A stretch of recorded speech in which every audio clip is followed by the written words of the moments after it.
Hi, everyone. Welcome to the October 22nd, 2021 edition of Colorado Inside Out. I'm your host, Dominic Dezzutti. Thank you so much for joining us. Let's get right to it. The Douglas County School District and a group of parents are suing Douglas County's new health department over an order that allows parents to get an exemption from mask requirements. The parents say the exemption option is forcing their children, some with disabilities, to face unnecessary health risks, which violates their children's civil rights under the Americans with Disabilities Act. Meanwhile, Adams County announced they will also be leaving the Tri-County Health Department after Douglas County's exit, all but ensuring the dissolution of Tri-County Health. Patty Calhoun from Westward, we start with you. It feels like this attorneys specializing in mask mandates have become a cottage industry in Douglas County. You have, first of all, it was the school district facing the order from Tri-County. Then the county commissioners got involved. Now the school district is fighting back. What do you think is going to be next for what we're seeing down there?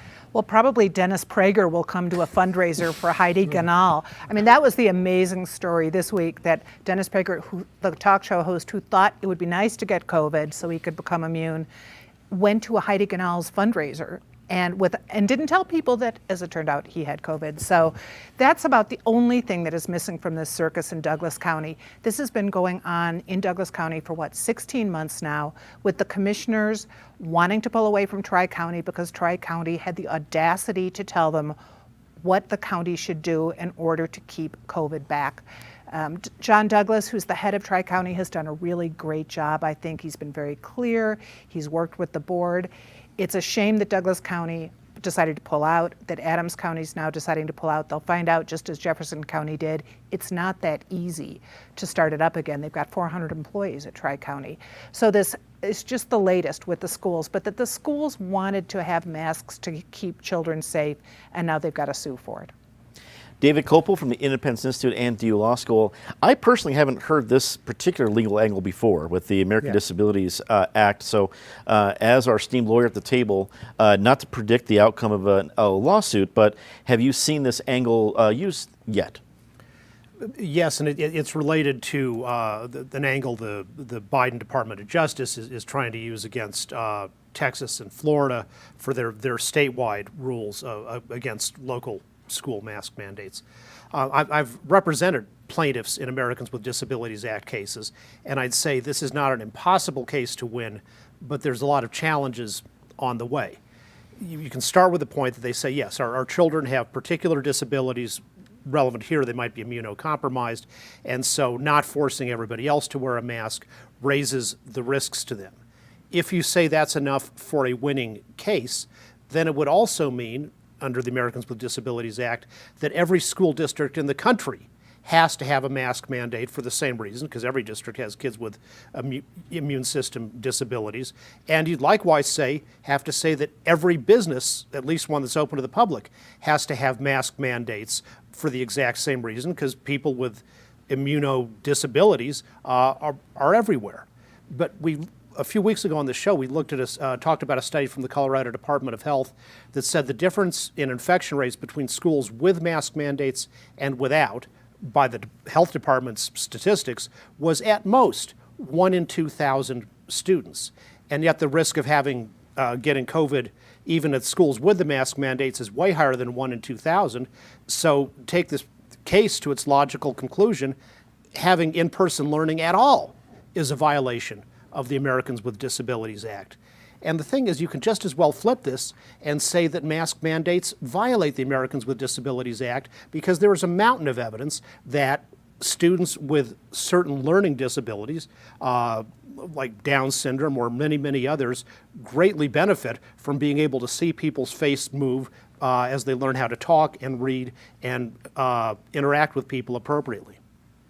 Eric Sonderman, a longtime political analyst here on PBS 12 and a columnist for the Denver Gazette and Colorado Politics. It seems to me that now, with the dissolution of Tri-County, taxpayers in Adams County, in Douglas County, and Arapahoe County are about to face maybe not sticker shock, but a far greater responsibility than they did last year. Is that going to play even to greater political ramifications down the road?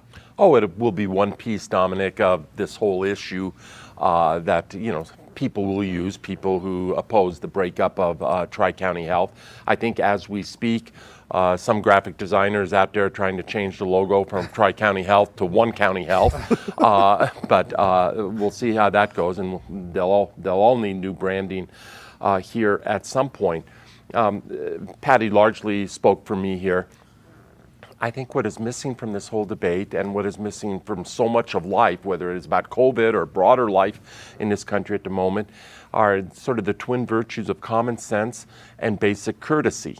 I mean, if you have an immunocompromised kid in your class, not somewhere distant in the school building, but in your class that is sitting next to your little junior or 2 seats away from your little junior, maybe you can indulge that kid and have your child wear a mask for a while. I mean, so much of this has become regulatory, litigious, and politically polarized, just like everything else in this society. We all run to our corners. We all put on our tribal hats.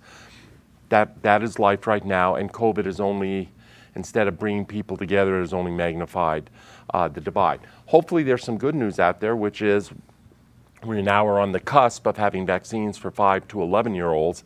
So hopefully as those vaccines roll out, and I think they will roll out pretty quickly, and yes, there'll be controversy about those vaccines, and there'll be people who refuse to have their kids take the vaccines, but hopefully that will take some edge off of this issue and at least limits its applicability. Rounding out the panel, Omar Montgomery joining us from the NAACP Aurora chapter. It's great to have you back, Omar. Thank you. This is impacting Aurora pretty big. Aurora is in 3 counties, but mostly in Adams and Arapahoe County. So this is going to impact Aurorans, if that's the appropriate word for plural people who live in Aurora, a great deal. What do you think? A couple of things. One, isn't Halloween about to happen? And these same people that saying they're anti-mask gonna be buying kids, gonna be buying Michael Myers mask and all this other stuff. Just wanted to put that out there. With that stated, I think for the city of Aurora, they're gonna have to have some serious conversations, because we have to remember there's a part of Aurora that's also a little bit of Douglas County. So we actually have representation in all 3 counties. I don't want to say what they should do, but what I am saying is that the city of Aurora, I think, is the largest metropolitan that makes up Arapahoe County right now, and they're going to have to decide how they want to move forward. What are some of the options on the table? Do they become their own county? That's been talked about for a while. Or do the other smaller municipalities within there join with Aurora and figure out how do we make some type of health administration that fits for what we have and what we do. But I will say this also. It's not just the kid that's sitting next to the kid that's unmasked. It's also when that kid goes home and has to interact with a grandparent or interact with other people that sometimes don't get brought out in these statistics. So I think we got to use common sense, considering our beds right now in hospitals are filled to capacity. We could do better as a state. Well, that's a wonderful segue to our next, and I'm sure wonderful, it's not a wonderful topic, but a great segue provided by Omar. Colorado COVID hospitalizations continue to rise and have now reached levels as high as they were in April of 2020. 79% of hospitalizations are those who are unvaccinated with an average age of 73 years old. But the numbers didn't stop radio host Dennis Prager from his efforts to purposely contract the virus when he was in Colorado last week, saying he was seeking natural immunity. Prager tested positive days after attending a campaign event for Republican gubernatorial candidate Heidi Ganahl, as previously reported by our friend Patty Calhoun. David, we start with you on this one. Governor Polis has wanted to avoid anything statewide mandate at all. While that was the order of 2020, he's wanted to avoid it. Will he continue to be able to do so? I think probably yes, because ICUs are built to be not at full capacity, but to be close to capacity, 70% at least most of the time. Personally, I got vaccinated as soon as I could, and I'm going to get the booster as soon as I can. And the risks of non-vaccination for people who do get infected, good. I hope Dennis Prager turns out fine. I know a young woman in her 20s who spent many weeks in the ICU, some of it in a medically induced coma, most of it with a ventilator tube stuck down her throat. You know, she wasn't obese, not diabetic, none of those things. So you can have really harsh consequences even if they're not fatal and even if you don't have pre-existing risks. On the other hand, I also know an elderly woman who died of the COVID vaccine. Now, maybe that was medical error because she had an immediate allergic reaction and they shouldn't have sent her home from the hospital so fast. So on both sides, there's risks. But if you don't have natural immunity, the risks and benefits, the data show, are overwhelmingly in favor of getting the vaccine. And I understand people are tired of being lied to by Fauci and bullied by Biden and all this stuff, and so they naturally push back. What I'd suggest is go talk to some medical professional like your doctor who you trust for a fair assessment of the risks and benefits, and I think you'll find the benefits tend to be pretty heavily on the side of getting the vaccine.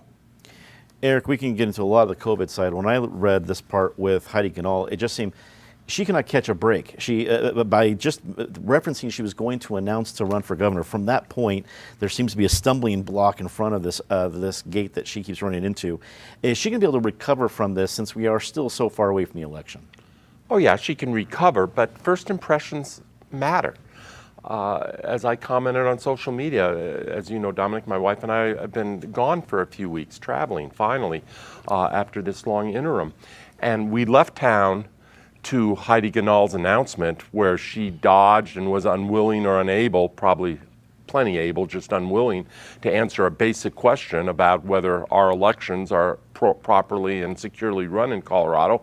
And then we came home a few weeks later to this weird story about Dennis Prager, which I don't think really had anything to do with Heidi Ganahl in terms of she didn't have any pre-knowledge. She wasn't intending to hold a super spreader event. But as I said, first impressions matter. And the early impressions out of Heidi Ganahl's campaign are not positive ones. They're not ones that give somebody a sense of confidence, everything else you need. To beat Jared Polis is a very heavy lift. It might be an impossible lift, but it is a very heavy lift. You're going to have to run a flawless campaign. You're going to have to get a couple breaks along the way, and you're going to have to be bold. You cannot just paint by the numbers and pull this off. Republicans in the state are in far too big a hole. Heidi Ganahl has the abilities. She's somebody that a decent human being with a compelling life story, a good message, experience, plenty of supporters in the right places. But man, this is not an auspicious start. Omar, are you seeing enough being done in the community to react to the rates that we're seeing? That's a tough question, and because on one end, I do support people's rights to make their own decisions. But when you see 70% of the people that are filling the hospital beds are people that are unvaccinated, to go back to a common theme that's been said upon the panel, what is common sense? And I think Governor Polis has done a good job in saying, hey, for the most part, I want to give you choice. I don't want to give you all these mandates. I don't want to step on your civil rights, human rights, or whatever. But at the same time, can you look in the mirror and see that there are people that are dying? There are people in these hospital beds that don't know if they're going to see tomorrow. So in some cases, sometimes I want him to just say, hey, you know what? This is mandated. But then on the other side, I do believe in choice. So I'm conflicted as well. But I hope people just say, hey, either get the vaccine or wear a mask, do something. Let's protect our fellow neighbor and be good stewards of our health. Patty, we've heard you talked about the head of Tri-County.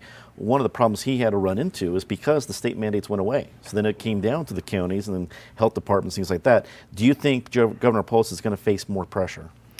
Well, they're talking about it right now just because if you've heard his last two press conferences, yesterday, he is talking about the dire shortage of beds and how bad it could get because the numbers are going up for hospitalizations.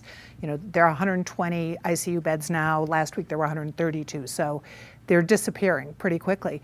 The week before, he said, go and if you're feeling peer pressure from your family that doesn't believe in vaccinations, just go and get it secretly. I mean, he is doing everything he possibly can while still letting people have a choice without issuing a mandate. And he doesn't want to. He doesn't want to do business mandates. Leaving it to the counties wasn't necessarily a bad idea because this is not a one-size-fits-all situation, as we discovered with the many different levels and colors and everything else.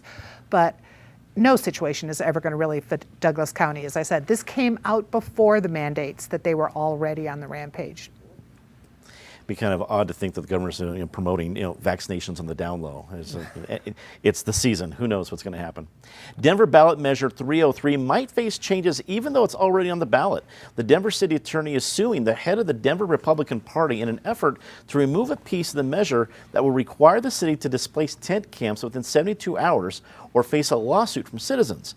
The attorney says the ordinance violates, or I guess in this case would violate, the city's right to determine whether or not to enforce a law.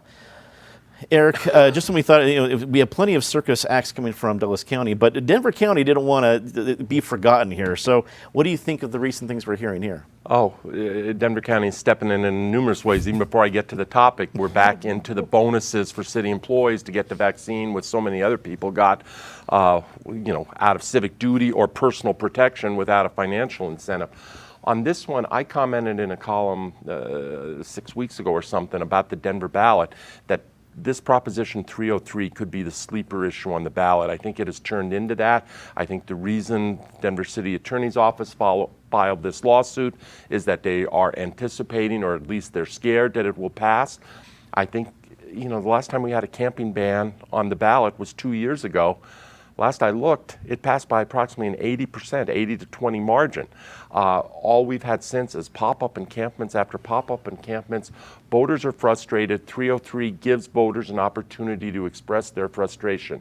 I'm not an attorney. I'm much less an esteemed attorney on this panel. I'll leave that one to David to comment on the lawsuit itself. But it strikes me as weird in two ways. Number one, that you would file it before the thing has passed, preemptively.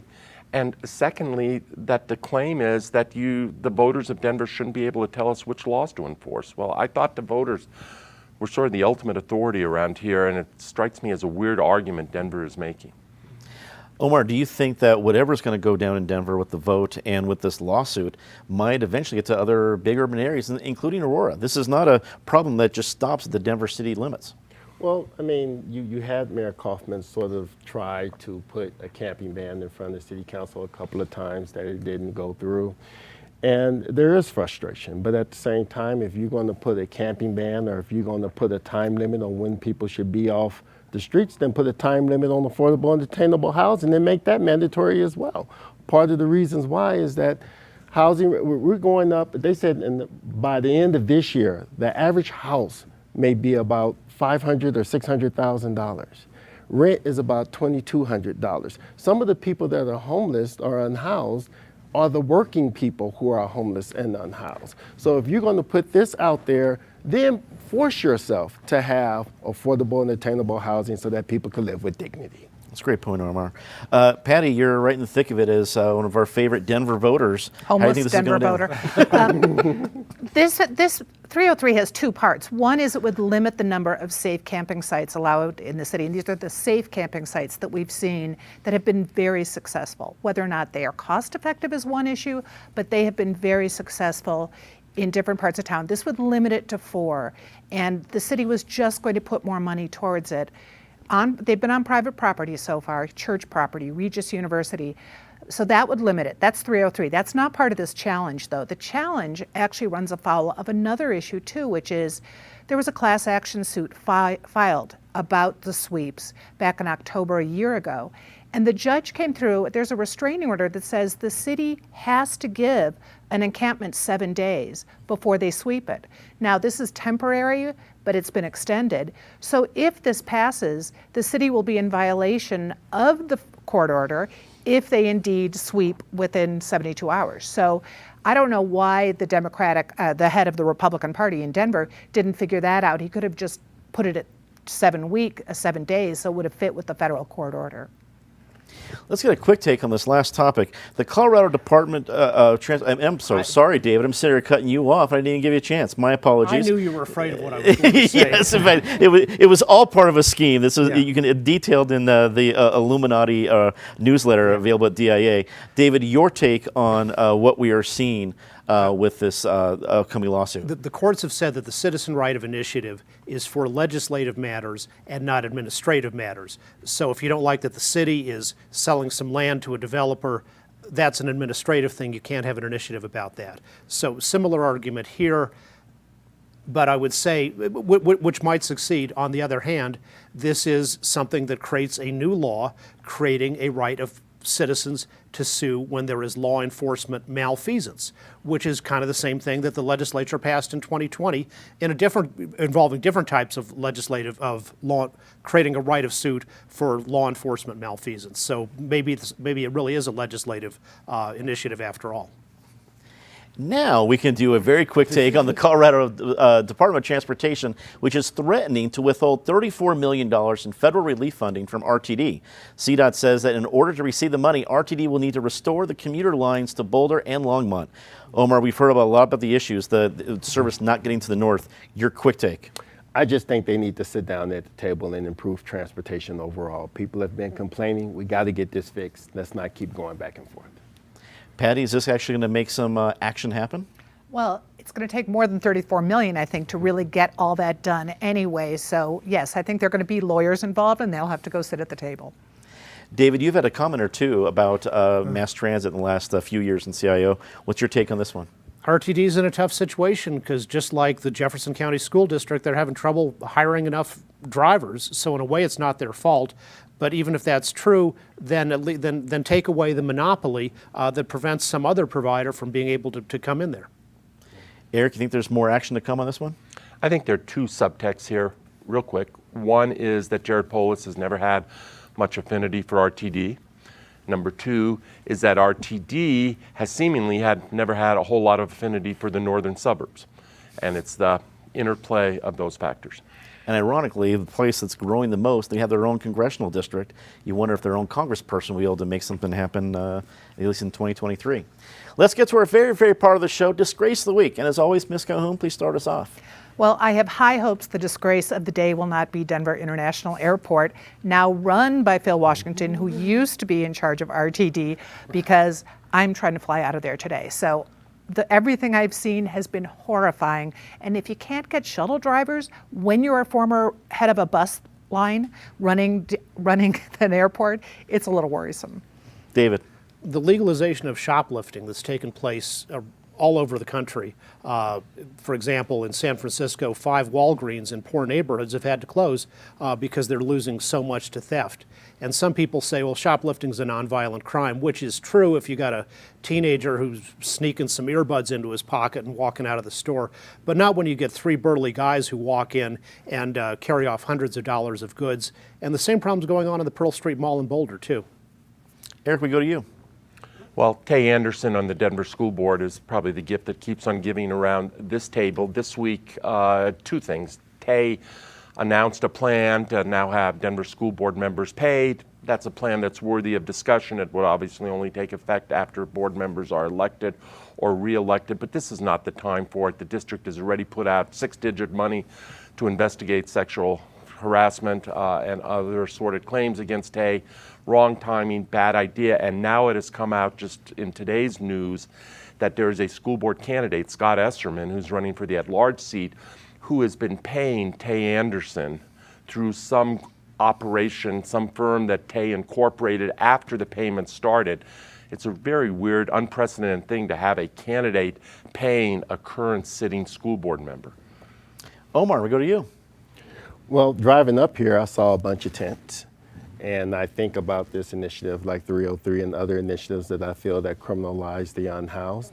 Let's get them affordable and attainable housing so that they don't have to live in those tents. Time to see something nice about somebody, always the hardest part of the show. Patty. I'm going to say something nice about one of the reasons so many people came out to Colorado, which is the ski season has actually started. Keystone's open, Wolf Creek opened earlier, Arapahoe Basin. Get out in the nice, clean air and enjoy yourself. You're here. David. You know, there are a lot of professional sports ball players who suffer from the delusion that they're progressive, woke, and anti-racist. But one who really is Enes Kanter of the Boston Celtics NBA basketball team. He's a refugee from the Islamist dictatorship in Turkey, where his family's been persecuted. And this week, he accurately called the Chinese communist dictator Xi Jinping a brutal dictator. And he spoke up on behalf of the Tibetan victims of racist, genocidal Chinese communist imperialism. Eric. absolutely ditto and right on to what David just said. I'm glad he said that. Ed Sealover, a friend of ours, presence around this panel frequently, was just named by the Society of Professional Journalists as the Colorado Journalist of the Year. Completely deserved, completely warranted, and congratulations, Ed. Here, here, couldn't second that more vociferously. Omar. Yes, there was an initiative by the Aurora Police Officer Saeed and Iman Judah to take clothes to the Afghan refugees that are living amongst us now to make sure they have winter clothes. So I just want to thank them for the work that they're doing and looking forward to continue to support their efforts. It's nice to see open arms to new members of our community from wherever they're coming from. And some positive words about Aurora PD. Here, here. And I have a list of shout outs, so I'm glad I want to be able to get in on the Say Something Nice. I first want to say something nice to Mrs. Shirley Calhoun, a longtime fan of the show. We missed her birthday last week, and her fellow friends with the Nitwits are always tuning in, checking us out, and we're grateful for you watching, and happy birthday a little bit late, Mrs. Calhoun. Of course, also want to say a little happy birthday in advance, the next day, to our friend Chad Adams on this crew. He is a vital member of what we do every week, and he's celebrating his birthday tomorrow. He's just a birthday thing. It's not just birthdays. A warm welcome aboard to PBS 12's new President and General Manager, Kristen Blessman. She joined us this week. It's great to have you aboard and with us, Kristen. And finally, a welcome aboard to our newest outlet, KVNF, Mountain Community Radio, based out of Montrose, Colorado. We are on their program every Monday at 6 o'clock. We're very excited to be a part of that. And we've had a presence in the Roaring Fork Valley. We have a presence now throughout the southern part of the Western Slope. It's great to have all of those listeners and viewers joining us. So thank you for being a part of the Colorado Inside Out Network. And that is indeed all the time we have for these shout-outs and for Colorado Inside Out this week. For everybody here at PBS 12, I'm Dominic Dezzutti. Thank you so much for watching. Good night.